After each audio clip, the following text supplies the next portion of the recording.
Ranchi police ने आज केंद्रीय जांच एजेंसी प्रवर्तन निदेशालय ईडी के कार्यालय पर दल बल के साथ सुबह सुबह जांच शुरू कर दी। मामला पेयजल घोटाले से जुड़ा हुआ है। प्रवर्तन निदेशालय ने पेयजल घोटाले के आरोपी संतोष कुमार से सोमवार को पूछताछ की थी। बाद में आरोपी ने ईडी अफसर के द्वारा मारपीट किए जाने का मामला थाने में दर्ज कराया। इस मामले पर कार्रवाई करते हुए झारखंड पुलिस ने हिनो स्थित प्रवर्तन निदेशालय कार्यालय पहुंचकर जांच शुरू कर दी। इस पूरे मामले पर प्रतिक्रियाएं भी आनी शुरू हो गई हैं। नेता प्रतिपक्ष और राज्य के पूर्व मुख्यमंत्री बाबूलाल मरांडी ने कहा कि इस पूरे मामले की जांच झारखंड उच्च न्यायालय को स्वतः संज्ञान लेते हुए पूरे मामले की जांच करनी चाहिए। तो पता चला कि ईडी के दफ्तर में झारखंड पुलिस के अफसर लोगों ने घेर रखा है।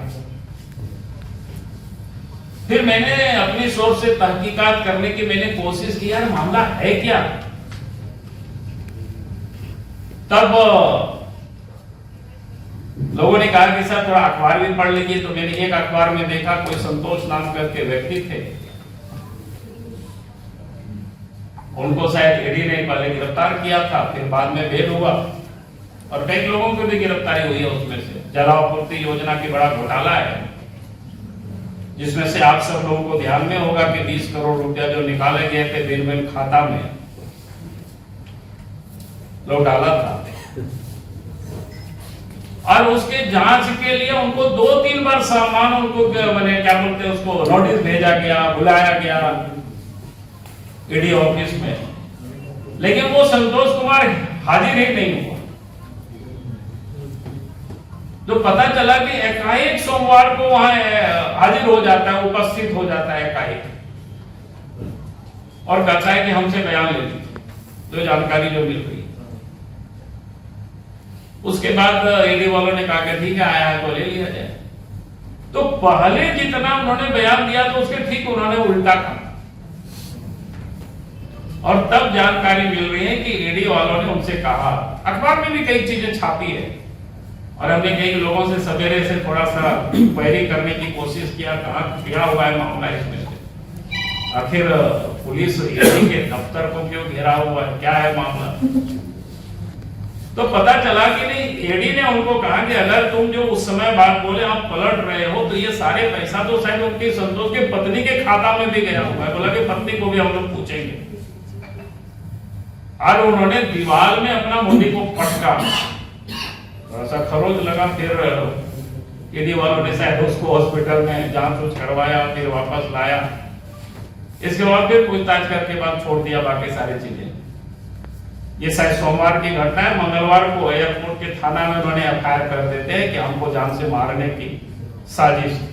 नेता प्रतिपक्ष और राज्य के पूर्व मुख्यमंत्री बाबूलाल मरांडी ने कहा कि इस पूरे मामले में झारखंड उच्च न्यायालय को स्वतः संज्ञान लेते हुए जांच करनी चाहिए। पूर्व मुख्यमंत्री बाबूलाल मरांडी ने कहा कि झारखंड में घोटालेबाजों को सुनियोजित रूप से बचाने के लिए राज्य सरकार और पुलिस विभाग काम कर रही है।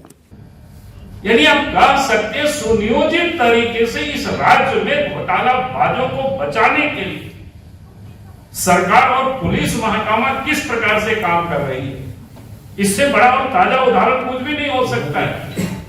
और लगता है नियम कानून को तर्ज पर रख करके डीजीपी को आज दादा मिश्रा को भी शायद इसीलिए नियुक्त किया गया।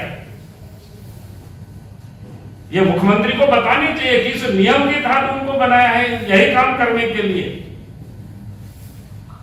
ताकि अपराधियों को बचाया जा सके, झारखंड को लूटा जा सके।